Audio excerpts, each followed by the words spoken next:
할렐루야. 2026년 8월 25일 화요일 가정에서 함께 드리는 새벽 예배 자리로 나오신 성도님들을 주님의 이름으로 축복하고 환영합니다. 이 시간 우리의 신앙을 함께 고백하며 예배의 자리로 나아갑니다. 나는 전능하신 아버지 하나님 천지의 창조주를 믿습니다. 나는 그의 유일하신 아들 우리 주 예수 그리스도를 믿습니다. 그는 성령으로 잉태되어 동정녀 마리아에게서 나시고 본디오 빌라도에게 고난을 받아 십자가에 못 박혀 죽으시고 장사된 지 사흘 만에 죽은 자 가운데에서 다시 살아나셨으며 하늘에 오르시어 전능하신 하나님 우편에 앉아 계시다가 거기로부터 살아있는 자와 죽은 자를 심판하러 오십니다. 나는 성령을 믿으며 거룩한 공교회와 성도의 교제와 죄를 용서받는 것과 몸의 부활과 영생을 믿습니다. 아멘. 기도하겠습니다. 우리의 삶을 인도하시는 하나님, 오늘 이 아침 주의 말씀 앞에 우리가 그 말씀을 듣고자 이 자리에 나왔습니다. 말씀을 따라 주의 뜻을 따라 온전히 그 뜻대로 순종하며 나아가는 우리의 삶이 될 수 있도록 인도하여 주시옵소서. 하나님, 이 시간 우리의 연약한 마음을 부드러운 마음으로 바꿔주시고 주의 말씀을 들을 수 있도록 우리의 눈과 귀를 열게 주께서 함께하여 주시옵소서. 간절한 마음으로 주님 앞에 간구하는 우리의 기도를 들으시고 주의 응답을 받아 온전히 그 뜻대로 순종하며 살아가는 믿음의 주의 자녀 될 수 있도록 이 시간 함께하여 주시옵소서. 감사드리며 예수 그리스도의 이름으로 기도합니다. 아멘. 오늘 우리에게 주시는 하나님의 말씀은 에스겔 46장 1절에서 15절까지의 말씀입니다. 제가 하나님의 말씀을 봉독하겠습니다. 주 여호와께서 이같이 말씀하셨느니라. 안뜰 동쪽을 향한 문은 일하는 엿새 동안에는 닫되 안식일에는 열며 초하루에도 열고 군주는 바깥문 현관을 통하여 들어와서 문벽 곁에 서고 제사장은 그를 위하여 번제와 감사제를 드릴 것이요 군주는 문 통로에서 예배한 후에 밖으로 나가고 그 문은 저녁까지 닫지 말 것이며 이 땅 백성도 안식일과 초하루에 이 문 입구에서 나 여호와 앞에 예배할 것이며 안식일에 군주가 여호와께 드릴 번제는 흠없는 어린 양 6마리와 흠없는 수장 1마리라. 그 소제는 수장 하나에 밀가루 1에바요 모든 어린 양에는 그 힘대로 할 것이며 밀가루 1에바에는 기름 1흰씩이니라.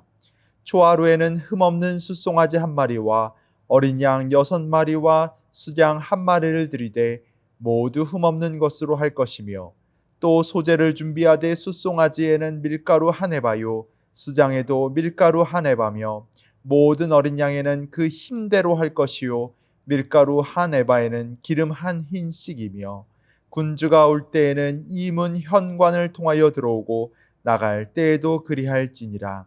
그러나 모든 정한 절기에 이 땅 백성이 나 여호와 앞에 나아올 때에는 북문으로 들어와서 경배하는 자는 남문으로 나가고 남문으로 들어오는 자는 북문으로 나갈지라. 들어온 문으로 도로 나가지 말고 그 몸이 앞으로 향한 대로 나갈지며 군주가 무리 가운데에 있어서 그들이 들어올 때에 들어오고 그들이 나갈 때에 나갈지니라. 명절과 성회 때에 그 소제는 숫송아지 1마리에 밀가루 1에바요 수장 1마리에도 1에바요 모든 어린 양에는 그 힘대로 할 것이며 밀가루 1에바에는 기름 1흰씩이며 만일 군주가 자원하여 번제를 준비하거나 혹은 자원하여 감사제를 준비하여 나 여호와께 드릴 때에는 그를 위하여 동쪽을 향한 문을 열고 그가 번제와 감사제를 안식일에 드림같이 드리고 밖으로 나갈지며 나간 후에 문을 닫을지니라. 아침마다 1년 되고 흠없는 어린 양 1마리를 번제를 갖추어 나 여호와께 드리고 또 아침마다 그것과 함께 드릴 소제를 갖추되 곧 밀가루 6분의 1 에바와 기름 3분의 1 흰을 섞을 것이니 이는 영원한 규례로 삼아 항상 나 여호와께 드릴 소제라.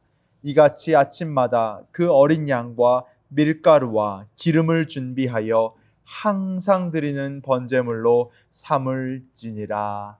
아멘. 이것은 하나님의 말씀입니다. 에스겔 45장 뒷부분에서는요, 새해, 유월절, 초막절 등과 같이 특별한 절기에 어떻게 예배를 드리고 규례를 지켜야 하는지에 대해 하나하나 하나님께서 구체적으로 말씀해 주셨다면, 바로 오늘 에스겔 46장에서는요, 매주 찾아오는 안식일에, 매월 찾아오는 초하루에, 그리고 매일 아침에 어떻게 예배를 드려야 하는지, 그리고 구별됨을 통하여 매일의 일상을 어떻게 보내야 하는지 말씀해 주시는 본문이다라고 할 수 있습니다. 요즘 같은 시대에 AI 기술이 발달하고 기후공학, 과학 등이 발달하면서 인간이 자연 환경은 물론 인간의 생명과 지능까지 통제할 수 있는 시대에 왔다라고 착각하는 경우가 있죠. 지식과 데이터로 모든 미래를 예측하고 통제할 수 있다라고 여기면서 인간의 능력으로, 인간의 힘으로 하나님을 앞설 수 있다라는 생각을 하곤 합니다. 인간의 지식으로 세상을 다스릴 수 있다라고 믿으며 하나님을 예배하지 않는 모습이 나타나죠. 하나님을 경외하지 않습니다. 인간이 하나님을 두려워하지 않는 모습이 나타납니다. 창세기 그 바벨탑에서 보여지는 인간의 오만함이 무엇이었습니까? 인간이 하나님처럼 될 수 있다라고 하는 것을 이야기하는 것 아니었습니까? 현대에는 기술과 지식의 바벨탑이 하나님을 온전히 바라보지 못하고 예배하지 못하게 하고 있는 현실을 우리는 마주하고 있습니다. 그런데 하나님은 에스겔을 통해 그러한 삶, 그러한 모습으로 살아가지 말라라고 이야기를 하고 있죠. 인간이 하나님을 대신해 모든 것을 할 수 있는 것으로 하나님은 이야기하지 않으셨습니다. 오히려 하나님은 인간의 역할과 인간에게 한계를 지어주시고 인간이 행동할 범위와 위치를 분명히 이야기해 주신다라는 것을 오늘 본문을 통해 우리는 보게 되는 것이죠. 무엇보다 인간은 하나님을 예배하는 존재로 하나님을 바라보며 나아갈 수 있도록 인간을 창조하셨다라는 것을 말씀해 주시는데요. 특별히 하나님의 임재, 하나님의 거룩이 임하는 이 성전에 대한 구체적인 규례를 하나하나 주시면서 인간에게는 하나님을 예배하며 하나님 질서 가운데 살아가는 것이 얼마나 중요한지를 말씀하고 계십니다. 하나님과 인간은 분명히 구별되어야 함을, 그리고 인간에게 주어지는 분명한 한계와 경계가 있음을 말씀하시죠. 그 당시 가장 큰 힘을 가진 군주에 대해서도 하나님 분명히 말씀하고 계십니다. 2절 말씀을 보니까요, 군주는 바깥문 현관을 통하여 들어와서는 문벽 곁에 서고 제사장은 그를 위하여 번제와 감사제를 드릴 것이요, 군주는 문 통로에서 예배한 후에 밖으로 나가고 그 문을 저녁까지 닫지 말 것이다 라고 이야기하십니다. 분명히 그 당시 가장 힘이 센 군주가 할 수 있는 경계와 선을 이야기하시면서 군주 역시 하나님 앞에 서야 함을, 그리고 하나님이 허락하신 그 범위 내에서 그 일들을 감당할 수 있어야 한다라는 것을 이야기하십니다. 성전에서 사용하는 문, 그 문의 입구와 출구까지도 분명하게 말씀해 주시는데요. 8절 보면 군주가 올 때에는 이 문 현관을 통하여 들어오고 나갈 때에도 그리할지니라 라고 그렇게 구체적으로 말씀하시죠. 세상을 호령하며 세상에서 가장 큰 힘을 지닌 군주도 하나님 앞에 서서는 하나님이 베푸시는 분명한 규칙을 지켜 나갈 수 있어야 했습니다. 특별히 오늘 본문 다음에 보면 18절에는요, 군주는 백성의 기업을 빼앗아 그 산업에서 쫓아내지 못할지니라 이야기하시면서 그 모든 것을 할 수 있는 군주 역시 백성의 땅을 함부로 빼앗지 못하도록 제한하는 모습까지 등장합니다. 하나님을 예배한다라는 것은 인간의 한계를 인정하는 것이기도 하죠. 내가 다 할 수 있다라고 생각하는 것이 오만이요, 세상을 살면서 하나님이 이끌지 않으면 오늘 하루 한시라도 살 수 없는 것이 인간의 삶임을, 이 제한된 인간의 삶, 그것들을 인정하며 하나님께서 나를 이끌고 다스려 주시기를 바라며 기도하는 것이 하나님을 주인으로 모시며 예배하는 자의 삶일 것입니다. 한계를 인정한다라는 것이 우리의 삶을 피폐한 삶, 부끄러운 삶으로 인도하는 것이 아닙니다.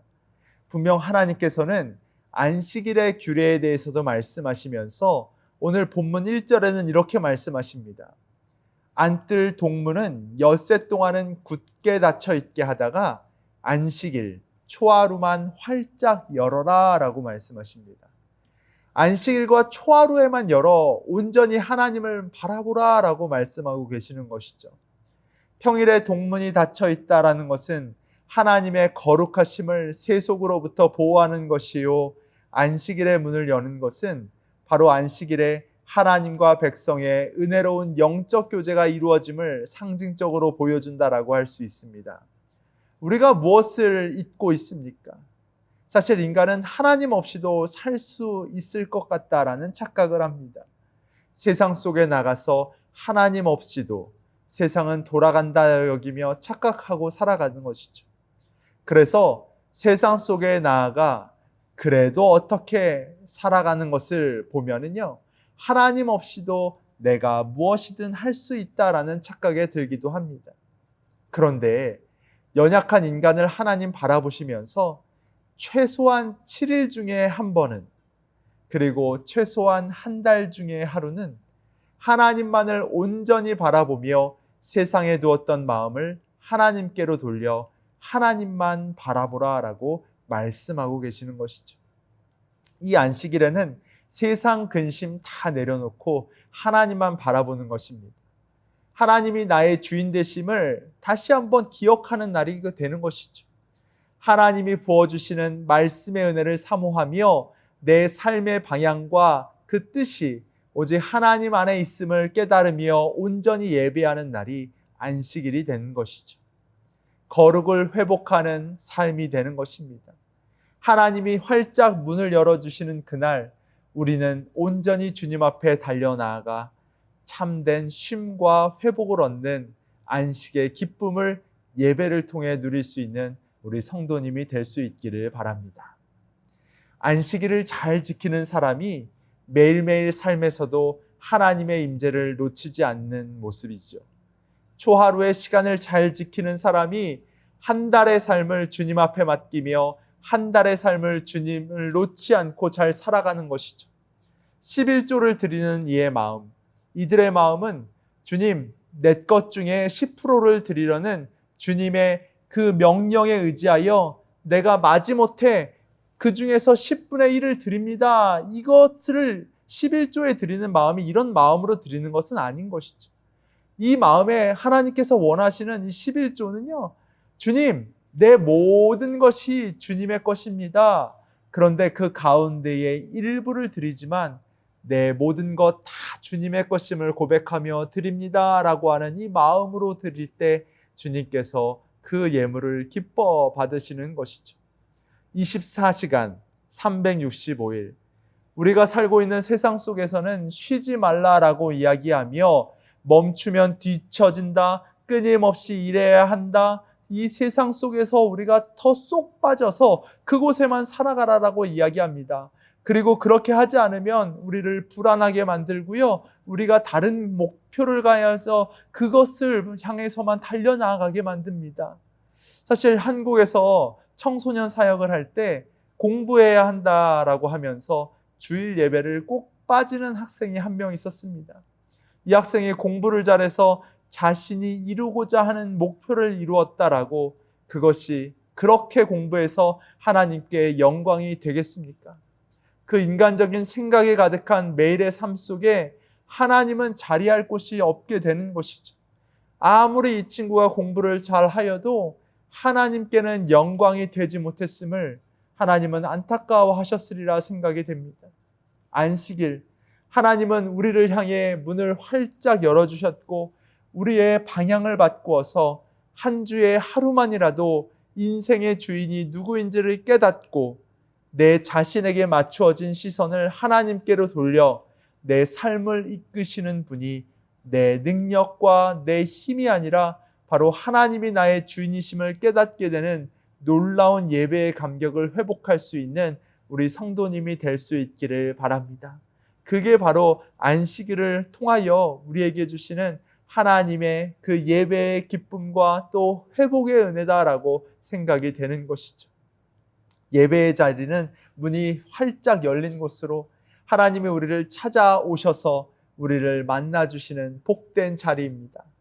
한 주 동안 우리의 생각을 다시 돌려 주님께로 향하고 우리의 삶의 주인이 바로 주님이시구나, 인생의 주인이 하나님만임을 우리가 바라보는 시간이 바로 이 예배의 자리요, 바로 내 삶을 이끄시는 이가 내 스스로가 아닌 바로 하나님을 깨닫는 그 시간이 예배임을 기억하면서 우리가 이 예배를 사모하며 더욱더 주님 앞에 나아갈 수 있는 믿음의 성도 될 수 있기를 바랍니다. 내 힘으로 산다라고 확신하면 인간은 이 땅에서 온전한 삶을 살 수 없는 것입니다. 역대하 26장을 보면 우시야 왕이 등장합니다. 이 우시야 왕이 강성해지면서 교만한 모습을 보이죠. 이 왕이 어떠한 일들을 행하면 제사장만이 들어갈 수 있는 이 성전에 직접 들어가 분향하려 하는 일들이 등장합니다. 이 모습을 본 하나님 가만히 계시겠습니까? 제사장 80명이 목숨을 걸고 이 일을 막으려 하였습니다. 하지만 결국 이 우시야 왕은 분을 내다가 이마에 나병이 발생하여 격리되는 일들이 일어나게 되죠. 하나님 노하신 것입니다. 하나님 말씀하신 그 선을 넘어서는 안 되었는데도 말이죠. 블레셋과의 전쟁을 앞둔 사울 왕 이야기도 우리가 하나님이 부여해 주신, 정말 하나님이 주인 되심을 놓쳤을 때 어떠한 일이 일어나는지를 보여주는 한 모습이다라고 할 수 있는 것이죠. 이 사울 왕이 사무엘 선지자가 정한 때가 되더라도 오지 않자 백성들이 하나하나 흩어지면서 이 블레셋과의 전쟁에서 정말 이 전투에서 지게 될 것 같은 두려움과 염려의 마음이 사울 왕에게 들었습니다. 그런데 이 누가 해야 되는 거죠? 선지자가 제사를 하나님께 올려드려야 되는데 자신이 직접 제사를 드리는 그런 일들을 행하게 되죠. 이 속에 이 사울의 마음이 어떤 마음이 있는 것입니까? 내가 할 수 있다라는 그 교만과 내 능력으로 할 수 있다라고 하는 이 오만이 하나님의 말씀과 질서보다 앞서 있었던 것이죠. 이런 사울의 결말은 어떠합니까? 하나님이 세우신 그 왕의 자리에서 내려올 수밖에 없었죠. 하나님이 행하신 그 구원을 기억하고 기념하는 은혜의 자리가 예배의 자리라면 바로 이 예배의 자리에서 하나님이 내 인생의 주인 되심을 인정하며 하나님 말씀하시는 그 규례를 따라 감사함으로 예배드릴 수 있는 우리 성도님이 될 수 있기를 소망합니다.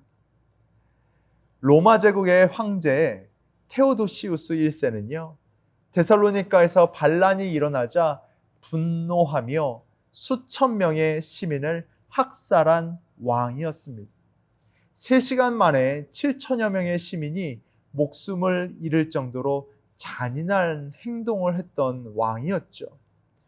그 왕의 마음속에는 이 모든 나라를 통치할 수 있는 힘이 자신에게 있다라고 생각했던 것입니다. 이런 왕을 향해 밀라노의 주교 암브로시우스는 피 묻은 손으로는 예배에 참여할 수 없다라고 그에게 선언하며 그를 교회에 출입하는 것을 금지하였습니다.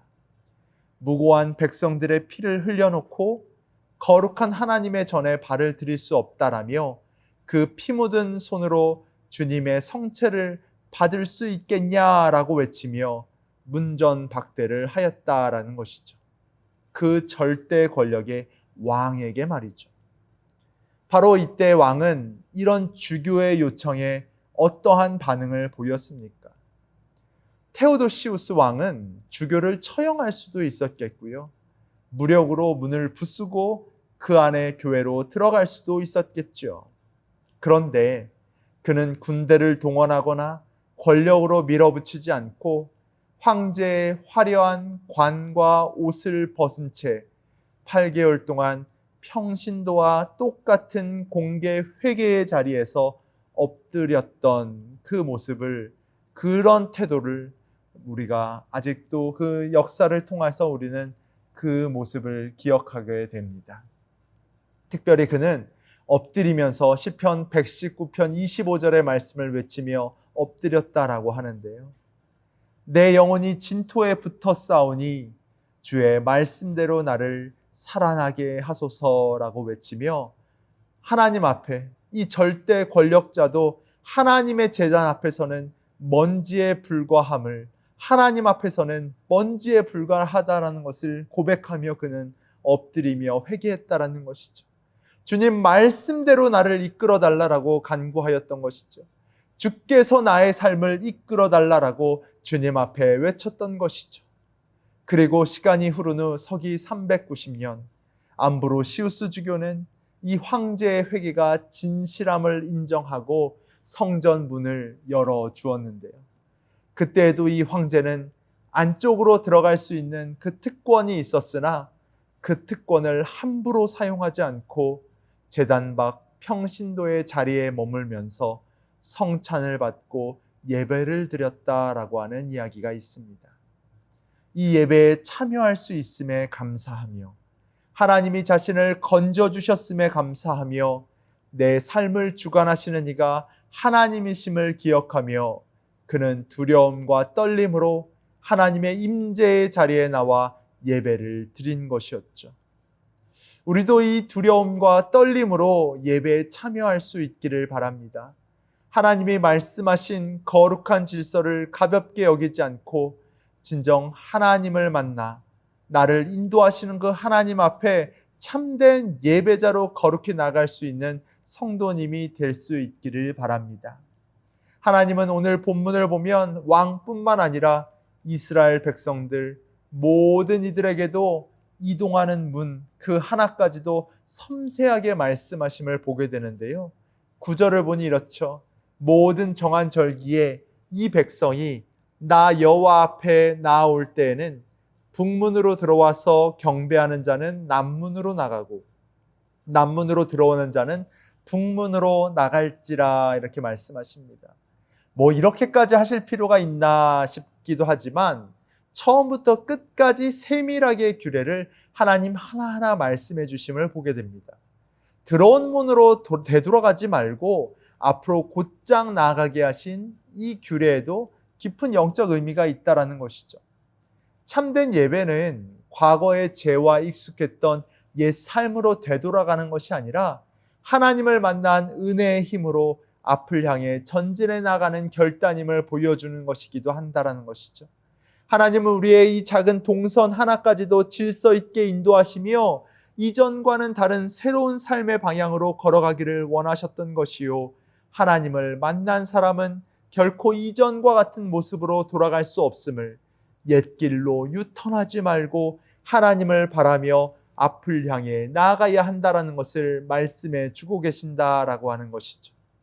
주일에 주시는 은혜로 매일의 삶 가운데에도 예배의 삶이 되기를 원하는 그 마음도 담겨 있는 것입니다. 그래서 13절에는 매일 드리는 예배에 대해서도 이야기합니다. 매일 아침 상번제에 대한 말씀을 하시는데요.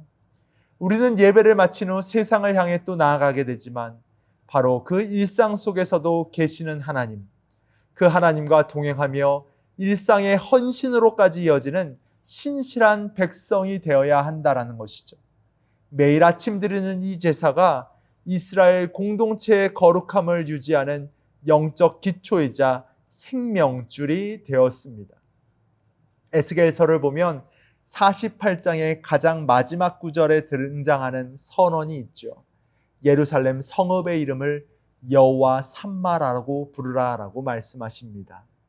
여호와 삼마, 이 말의 뜻은 여호와께서 거기 계시다. The Lord is there 이란 뜻을 담고 있는데요. 백성과 지도자들이 우상 숭배로 하나님의 성전을 더럽혔을 때 하나님의 영광은 성전을 떠나 동쪽 문을 지나 감람산에까지 가게 되었죠. 그러나 회복된 새 성전, 바로 회복된 놀라운 영광이 임하였을 때 동쪽 문을 통해 하나님의 영광이 다시 들어오게 되었고요. 이 하나님의 영광이 돌아온 성전에서 왕과 백성은 하나님의 질서에 순종하며 예배드리며 더 나아가 매일의 제사를 통하여 매일의 일상까지도 역사하시는 하나님의 임재를 경험하게 되는 것입니다. 에스겔이 바라본 회복된 새 예루살렘, 새로운 예배 공동체는 여호와 삼마, 하나님이 그 중심에 거하는 것이 중요하였습니다. 아무 질서도 없는 그곳에 머문 것이 아니라 군주가 왕관을 내려놓고 백성이 안식일을 구별하며 인간이 하나님을 두려워하며 온전히 예배드릴 때 바로 하나님은 바로 그곳에 거하시며 여호와 삼마의 역사로 이들을 살리시고 회복시키셨습니다. 더 나아가 오늘 우리의 가정과 삶의 일터 그리고 이 예배의 자리는 여호와 삼마, 여호와 하나님께서 거하시는 놀라운 자리가 되었고 이곳에서 우리는 더 이상 내 지식과 내 힘으로 살아갈 수 있다라며 하나님을 대항하며 우리가 성전 문 밖에서 하나님을 밀어내며 살아가는 것이 아니라 바로 그곳에서도 여호와께서 함께 계심을 인정하며 우리 삶의 중심 속에 여호와 하나님을 예배하며 나아가며 살아가는 것이 오늘 우리가 살아가는 그 믿음의 삶의 모습이다라고 우리는 고백할 수 있는 것이죠. 사랑하는 성도 여러분, 오늘 하루를 시작하며 우리 마음의 왕관을 주님 발 앞에 내려놓읍시다. 내가 주인 되어 쌓아 올린 지식과 염려의 바벨탑을 허물고 주님 말씀 앞에 거룩한 두려움으로 엎드릴 때 하나님은 우리의 일터와 가정을 여호와 삼마, 주님이 친히 다스리시는 거룩한 처소로 빚어가실 것이요 그곳에 하나님의 놀라운 역사로 우리의 삶을 새롭게 변화시키실 것입니다. 우리가 내 힘을 내려놓고 창조주 하나님을 진정으로 두려우며 예배의 자리에 무릎 꿇을 때 바로 우리의 삶의 자리가 여호와께서 함께 계시는 여호와 삼마가 될 것임을 확신하며 오늘도 매일의 일상에서 예배드리는 삶으로 주님과 동행하며 나아가는 우리 성도님의 삶이 될 수 있기를 간절히 기도하겠습니다. 함께 기도합니다. 주님, 하나님께서는 우리에게 우리의 중심 가운데 거하시며 우리가 주님을 온전히 예배할 수 있는 분명한 기준과 또 규례를 허락하여 주셨고 또한 우리가 그 규례를 잘 지켜 주님 앞에 온전히 예배할 때 우리 가운데 기쁨과 또 한이 없는 하나님의 놀라운 은혜로 우리에게 충만한 은혜를 부어주심을 오늘 말씀을 통해 깨닫게 하여 주심에 감사합니다. 하나님, 내 삶 속에 하나님보다 앞섰던 내 욕심과 내 지식을 자랑하였던 마음들 그리고 내 힘으로 할 수 있다라는 그러한 교만과 하나님 앞에 정말 교만하였던 그 마음들을 이 시간 회개하며 우리의 삶을 다시금 주님께서 이끄시며 온전히 주님이 나의 중심이 되어주시사 내 삶과 생활 속에 온전히 예배하는 공동체로 예배하는 주의 자녀로 살아갈 수 있도록 우리를 이끄셨다라는 그 고백을 우리 입술로 감당하며 우리의 삶과 생활 속에 역사하시는 하나님의 임재를 경험하며 살아가는 우리 온 성도가 될 수 있도록 주께서 함께하여 주시옵소서. 이 시간 우리의 교회와 우리의 가정이 하나님이 거하시는 여호와 삼마의 임재가 놀랍게 임할 수 있기를 간절히 소망합니다. 하나님이 중심된 우리의 가정이 되게 하여 주시옵고 하나님이 중심된 우리의 교회와 또한 우리의 삶의 직장이 될 수 있도록 매일의 일상의 예배를 온전히 드리는 우리의 삶이 되기를 간절히 기도합니다. 주님, 우리와 함께하여 주시옵소서. 감사드리며 예수 그리스도의 이름으로 간절히 기도하옵나이다. 아멘. 이제 개인 기도를 드리도록 하겠습니다.